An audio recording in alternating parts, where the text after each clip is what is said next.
Sean, obviously we saw you just 4 weeks ago. I know you were not very happy after the end of that fight. Is it still bugging you? Still angry? Are you over it yet? What's the feelings? I look like Anthony Pettis now, huh? Funny story with Anthony Pettis, you guys. Let me tell you this funny story. I'm at the PI. He walks. I got my eyes dilated, short notice physical. So I'm at the PI, and he walks in. I walk up to him, showtime. I go, oh man, like, are you autistic? And he looks at me like, what? I was like, well, no, because like you're wearing sunglasses inside. A lot of autistic people do that. And he goes, no, I'm not autistic. I'm like, are you sure? But anyways, back to what you asked me, sir. Any people that wear sunglasses inside are a bunch of fucking assholes. I mean, I think that should be known. All you UFC fighters that wear if you're a UFC fighter and you wear sunglasses inside, you are the definition of a cunt. Now, moving on. Yeah, no, I thought I got robbed, man. I mean, I think a lot of people did. The scorecard got robbed. Was it close?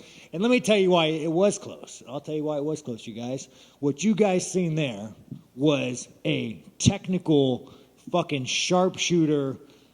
That guy's fucking gold chain. Jesus Christ, dude. What the fuck? It's a fucking Mario guy again, the PS4 guy. Fucking A, dude. You wore the gold chain today. I like that. What is that? Is there a cross on that? No, it's just a plain gold chain. Who let this motherfucker in? This guy looks like he should be robbing motherfuckers at ATM machines. Anyways, so what you have is fucking factual, and you know it too. Who the fuck? You're a grown-ass man with a gold chain around your neck, bro. What are you fucking eating pasta with your uncle after this? Silver. Okay, my eyes are dilated. But I like this guy's cool dude. But yeah, man, what you guys seen there. So I'll tell you guys my issue I have. I have ADD, right? I have ADD. So I go and do. This is a funny story. You'll like this. So I go do all my fight interviews, and there's this girl. I just learned her name Morgan. And, like, she's sitting in front of me asking me these questions of, like, so are you ready to kill a man in a week? And I'm like, Morgan, like, she's a fairly attractive girl. I'm like, Morgan, I can't talk about killing a man with you fucking looking back at me asking this. I can't even take that shit fucking serious. So then I had to go fucking stare at a wall and do the whole interview. So what I'm telling you guys is the level of distraction in this fucking head. I don't know if it's from CTE, retardation, or maybe I'm fucking autistic like Pettis. I don't fucking know. So yeah, to answer your fucking question, to fucking come full circle to this question, what you guys seen there was a Matrix level style of boxing. Not one fucking punch landed. I seen everything. I was living in the fucking Matrix. I was living the Matrix like Bobby Green before he went to sleep. I mean, that's how fucking good it was. But you have judges that don't know fuck about fighting, and they see a big, scary black man throwing fucking big punches, and they're like, oh, man, that's scary. That's scary. He won the fight. And another thing, too, everyone's like, well, you had a scratch on your nose. Let me tell you guys something. I'm fucking white, all right? Fucking fall beats me up. Fucking, there could be cold weather. Cold fucking weather will damage me. The moment the seasons fucking change, it looks like I did a 5-round fucking fight. Black people in winter, what happens? Their skin gets harder. Chris Kerr is my best friend. I witnessed this. The man's skin becomes tougher and harder. So let's not talk about damage. If anything, bunch of fucking racism. Straight fucking racism. We got to get this shit out of the sport. 100%. I continue. I don't even know where to go. So how did this fight come about then? I mean, have you been itching to get back in there because of this, or did they come to you? Oh, fuck God, no. I was currently planning a snowboarding trip, and then Mick calls me. I'm like, oh, Mick is going to ask me to do something I don't want to do. And Mick is actually a solid fucking guy. Again, to work with him, bro, it's absolute fucking pleasure, Sean was a little rough. Sean Shelby was a little rough. But Mick, I like Mick. Anyway, so he calls me, and I'm like, fucking Mick. He has his little fucking Australian accent, the suave motherfucker. Probably just got done wrestling a crocodile, fucking having a threesome. And he calls me, and he's like, hey, you want this fight? And I'm like, God damn it, Mick. I haven't done anything for a month. I've been sitting on my ass. I've been planning a snowboarding trip. I've been practicing my wheelies, my clutch feather. And he calls me, and I'm like, fuck. And then his suave Australian motherfucking ass says, we'll pay you a decent amount of money. And I said, well, God damn it, I'm your fucking huckleberry. Let's go fucking fight a man. Did anybody around you try to talk you out of it and say like, hey, maybe this isn't the right time? No, I mean, there's always those fucking cowards in your fucking head or your camp. But you know what, Eric, my man, I told Eric, I said, Eric, we're gonna go in battle, and Eric's like, fuck it, let's go into battle. He goes, but if you don't fucking listen to me, I'm gonna kick you out of the fucking gym. I was like, all right, man, I'll try my best. Nassourdine Imavov, what do you know about him? What did you know about him? Did you bother learning anything about him? So I'm not even gonna try to fucking say that name, man. Let's just call him the Frenchie. The Frenchie. And if we learned anything about the French, what are the French best at? Giving up. So, I mean, I haven't really watched him fight. I know he likes to bang, he throws big punches, but he's still fucking French, man. That's a hard thing to move past. There's a lot of history of cowardice to move on from when you're fucking French. So, maybe he's gonna prove a statement. Maybe he's gonna say that his country's fucking finally, left the cowardice behind. But I don't fucking know. I mean, the only thing the French are good at is having fairs and giving up and losing fights. But we'll fucking find out. Maybe he's different.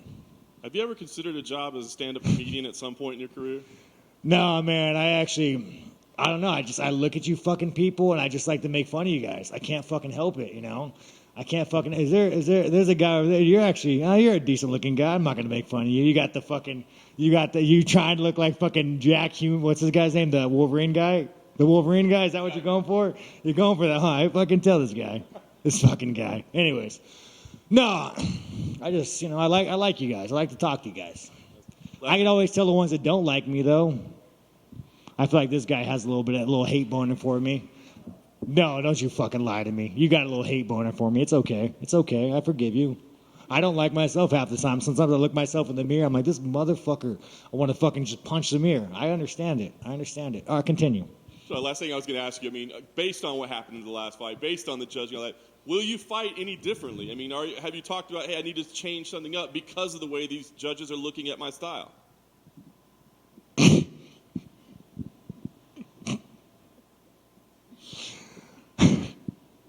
Bro, the merchant. I'm gonna say it. You're a good looking guy. But the merchant in Star Wars with the wings? I don't watch Star Wars. I hate Star Wars. To me, it's a bunch of gay guys with lightsabers, but I did watch it. Maybe it was like back when like Anakin Skywalker, the thing with the wings, the merchant guy? Tell me that motherfucker does not kind of look like him. Tell me, just a little bit. Just a little bit. Tell me, you fucking see it, don't you? You don't fucking lie to me. Anyways, now since I got that thought out of my fucking head, and will somebody please take this man's face and put it right next to that character just so we can all agree on this? But what was the question? Will you change your fighting style or approach what you're doing there any differently based on what I got knocked out by a big fucking Brazilian 5 months ago. I fought kind of like a bitch. We can agree. Maybe I would have grunted more, thrown bigger punches, maybe thrown a couple kicks. That's what the judges like. They don't give a fuck about striking. They just want you to ha, ha, ha. So, maybe I would do a little bit ha, ha more. I don't fucking know, man. I don't fucking know. Listen to the coaches, maybe. Hey, Sean. No, this guy. Earlier, you took your glasses off and said that's rough. Just to confirm, were you talking about our faces? Yeah, no, you guys. No, I mean, I will say out of the. Let me tell you guys something about the media. There's some rough-looking motherfuckers. These guys look like they spend a lot of time on the internet. When you post something on Twitter and you see a nameless motherfucker comment like, "Oh, you're a piece of shit," I just want you to know what I'm looking at is probably the fucking people that post it. But continue. And from one man of culture to another, what was your favourite part of Prince Harry's book? Wait, Prince Harry's what? You know what I'm talking about. Prince Harry's book came out this week. Oh my God! You're a big fan of the royal family. Isn't that? I mean, when they're not fucking children. But, I mean, isn't that what they do? Isn't that what you guys do? And then you fucking cover it up? But anyways, sorry. I mean, the royal family, bro, if anything, that is just like, that's a reflection on England. That you motherfuckers wake up every day and you say, hey, and this is why America's better. You wake up every day and you say, look at this guy that was born into this.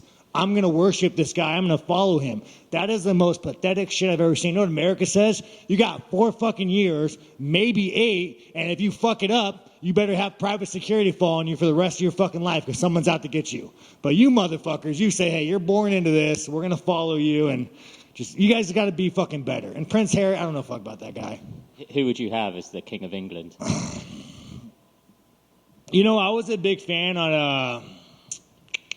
I like when they said they're going to get out of the EU. I like that. You know, do you like that? Were you? No, you look a little bit more liberal. I voted to remain. Oh yeah, of course you voted Remain. That's what I'm talking about. Like the cowardice is so deep rooted in your fucking country that you just can't root it out. I bet you want to get rid of fucking pocket knives too, don't you? All you're gonna have is a fucking fork to defend yourself. I've got 3 on me right now. Well, you're in America, bro. You should have a fucking gun on you. But yeah, anyways, I don't know, man. England, you guys, I don't fucking know. You guys are a lost cause, man. Just fucking give up your country to the fucking Middle East or something, because you know, just give it up. Prince Harry wrote in his book that he got frostbite on his penis. And I'm just curious if that's ever happened to you. You're out in the snow snowboarding. Oh man, dude. How do you get frostbite on your penis? Fuck. I mean, I guess when you're out in like he was in the Middle East, I guess when you got nothing, anything's a hole, you know. I was just curious. You were criticizing the English, but you were just criticizing the French. Which of the countries do you hate the most? Oh man, you know what? I'll tell you. When I was arrested, the one good thing about the French, I was arrested, bullshit charges, but it was 2 felonies, and like I had a lawyer say, you're going to jail for like a minimum of 3 years. And I was like 18, 19. I was like, who am I going to be after I come in jail? I'll probably come out like a white supremacist. I don't know if you guys ever been to jail. Who's been to jail? This guy's, oh, fucking A, Boba Fett. He's been to jail. Fucking. But what you do is I'll tell you guys what prison, or I only went to jail. I wasn't in jail for a long time. I'm not a hardened man. I scared the shit out of me. I almost fled the country. You get in there, right? You walk in, and then if you're white, which, you know, I am a white man, the white supremacists come up to you and they say, and they give you the I'll stay down because I want to be in shot. But they give you the tour. They say, well, we are part of the Aryan Brotherhood, and you're like, oh fuck, no, I don't think I belong here, but I guess I'm here. And they say, well, here's the rules. They help you make your bed. They help you lay down the rules. They say, well, here's the thing. You can't go to the bathroom while we're having dinner. If you shower with the black guy, you got to fight him. And I'm like, and then I stopped the guy, and I was like, Spider. I remember Spider.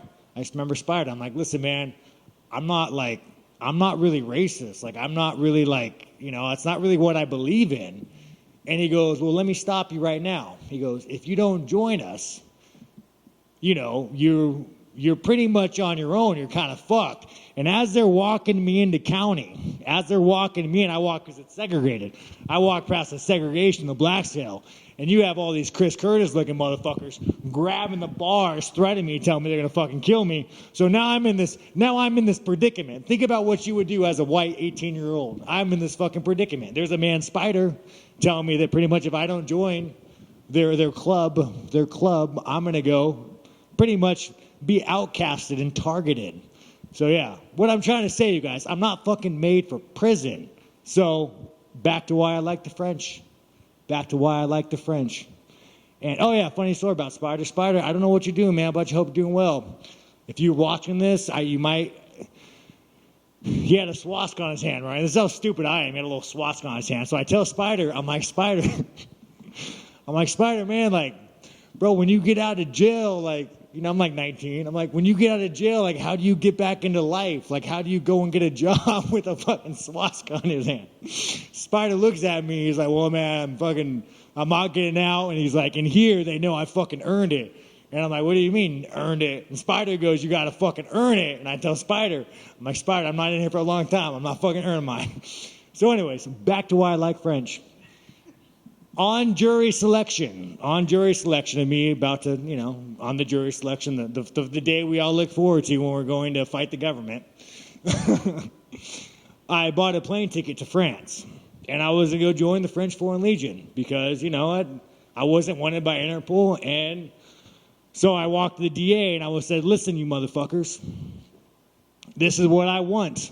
And my lawyer is like, they're not going to give you this. And I said, well, in my head, I'm like, I don't give a fuck because I'm going to flee to France. I'm going to join the French Foreign Legion. You know, fuck yeah, I'll go be a Frenchie. So luckily, they took the deal. My lawyer was fucking shocked. But if it wasn't for you dirty Frenchies, I probably would have at least did about a year to 3 years in jail. So if it wasn't for you guys with the French Foreign Legion, I probably would have fucking took the plea and did a couple of years in jail. That was a lovely story. Thank you for sharing it. So I like French. I like the French. Are we good?